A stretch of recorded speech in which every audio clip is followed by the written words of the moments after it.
Norman Thomas, Norman Thomas. Excellent. Excellent. You're going to be talking to Ms. Johnson here. Very good. Very Ms. Johnson. Okay, Norman, Mm-hmm. how were you first introduced to Sigma Pi Phi fraternity and Kappa Boule? Well, actually, I was introduced by Dr. Edwin Thompson, who was my first principal when I began my teaching career in the Atlanta Public Schools in 1965. And I worked with him throughout the years. He went on to become the founding president of Atlanta Metropolitan College. And at that time, I had moved to the central office working for Archon Alonzo Krim as the first African-American superintendent of the Atlanta Public Schools. And both of these individuals mentored me in a real sense because Dr. Thompson said to me very early on when he first met me that he expected me to do great things as an educator. And I always remembered that. And it was a challenge for me. And when I started working for Dr. Krim, he reinforced that same message. And I'll be perfectly honest, before I became a member of Sigma Pi Phi fraternity, I had no idea what the fraternity was all about in terms of the very influential people who were members of the organization. And I had to confess to my wife and everyone else. They said, well, what about this fraternity that you're getting ready to be initiated into? What does it do? I said, well, all I know is these are some very powerful people who are doing some great things. I'm just delighted that they didn't think it robbery to invite me to become a part of it. So that's how I was introduced to it. And that was in 1995. So now you are a member. What has being a member of Kappa meant to you? Well, the most important thing been to me is that it has given me an opportunity to not only do some very important things in working with young people as an educator, and I worked for the Atlanta Public Schools for 37 years. One of the things that I always wanted to do was make sure that we made a difference in the lives of all of our children. And when I became a member of Sigma Pi Phi, the first thing that Dr. Krim, Dr. Thompson, Dr. Shropshire, and all of the other archons who had been in the fraternity a long time influenced me to do was to take over the social action chairmanship.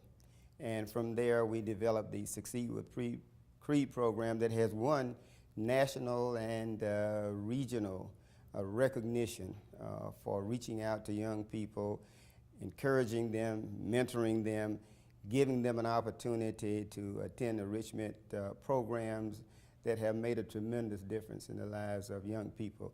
In fact, one of my greatest experiences was a point where we had our former Succeed with Creed students coming back talking to the students participating in the program. We have a young man now who, Walter Leaks, Dr. Walter Leaks, who was at Sylvan Middle School when we first started the program.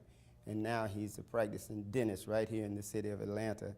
And he's coming back telling them about all of the possibilities. He came up in a single-family household without a father. And he has done well, but he's just one among many. And the blessing is we engaged not only the archons as mentors, but the Akusai. The wives of the archons also came and worked with the young people and gave them things that would allow them to not only get by in life, but to do well and give back. And that's what we tell them all of the time. It's not enough just to make a living. You must make a difference. So that has meant a great deal to me. You know what I love about sitting here interviewing you is you went right to my next question on how has Kappa delivered on that promise. So first of all, I need to thank you for that. Mm-hmm. You have mentioned the two archons that have mentored you. Mm-hmm. But if there was one Kappa archon, living or dead, that you are especially pleased to have gotten to know, who would that archon be? Well, believe it or not, it would not be one of the archons who's here today. It would be Dr. Benjamin Elijah Mays, who was the president of Morehouse College when I was a student there.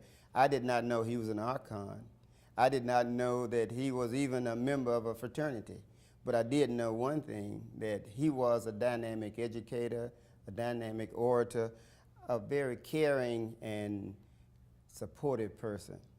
He was my mentor. He was really like a father image to me because I came from a single family household. And just to hear Dr. Mays in chapel when we were forced to go during that time, I don't understand the young people don't have to do that anymore. But Dr. Mays was such an outstanding educator. And he continued, even after he retired from Morehouse after 40 years as president in 1967, when I started teaching in the Atlanta Public Schools, Dr. Mays was the president of the Atlanta Board of Education.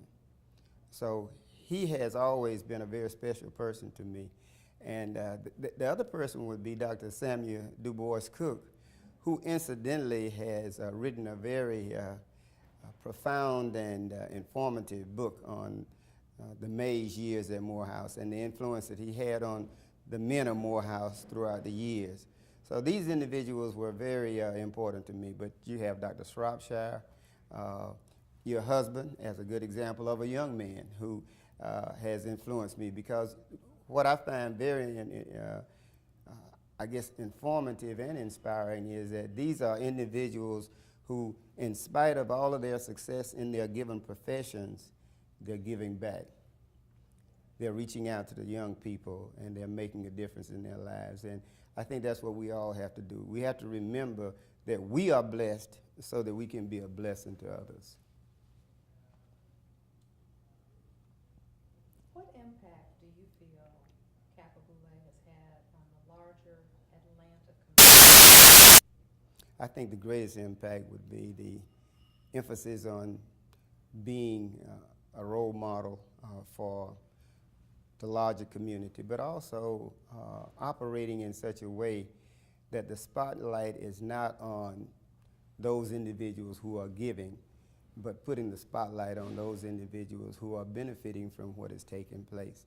And that's one of the things that fascinated me about being a part of Sigma Pi Phi fraternity. There is no emphasis on people getting recognition. You don't hear people talking about the things that they have done to make the organization look great. In fact, and I'll say this again, as knowledgeable as I thought I was, I had no clue about what Sigma Pi Phi fraternity was all about until I became a member. And I think that says a great deal, to be able to become a part of an organization where the emphasis is not on the organization or the leadership, but on reaching out to the community and making a difference. Okay, this organization, Kappa, has achieved its 90th anniversary this year. Mm-hmm. What do you feel is one of its biggest challenges moving forward for the next 90 years? I think one of the biggest challenges is acknowledging the fact that we have a lot of members who are up in the years. And somehow, although we want people who are very successful, we're going to have to reach out and bring in some younger people and bring them along so that they will be able to step in and not only take the organization to a higher level, but provide the energy and enthusiasm to engage us even more in our outreach activities. So for me, that's a real concern. I'll never forget, I thought I was a young man when I became a member of Kappa, because most of the individuals at Kappa Boulé were in their 70s or 80s, some of them pretty close to 100. But the bottom line is we had to acknowledge the fact that we were getting old. So now here I am at 67, and I guess they'll be talking about me in the same way very shortly. But that's just the reality of it, you know. You have now become one of the elders. Well, I haven't claimed it, but some people might always think that anyway, you know, so I don't know. So I don't know. What can I say?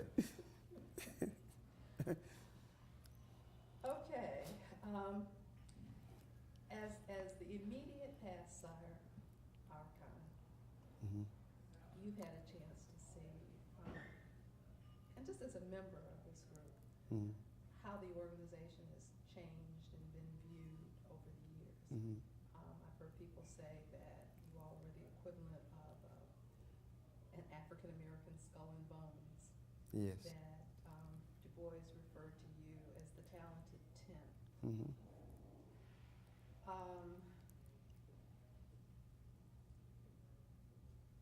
How do you think Kappa is viewed by the greater community? I think that unfortunately we still have some people who have those traditional views of Sigma Pi Phi fraternity Kappa Boule today. That's part of our challenge, to make sure that we move beyond that point. And our last two Grand Sire Archons made it very clear that we wanted to move beyond being viewed as the black skull and bones fraternity of our generation, but to be in a position where we are now becoming more visible, more viable, and more visionary in terms of what it is that we need to do to make a difference in the larger community and to give back. And when you go to the Grand Boule and you come to the regional boules and the member boules, what you'll find now is that we have gone through a major transformation in terms of our focus, to focus now on being more visible, more viable, having a vision that deals with reaching out and making a difference in our communities. Norman, that was wonderful. Thank you so much. Thank you. Appreciate it. All right.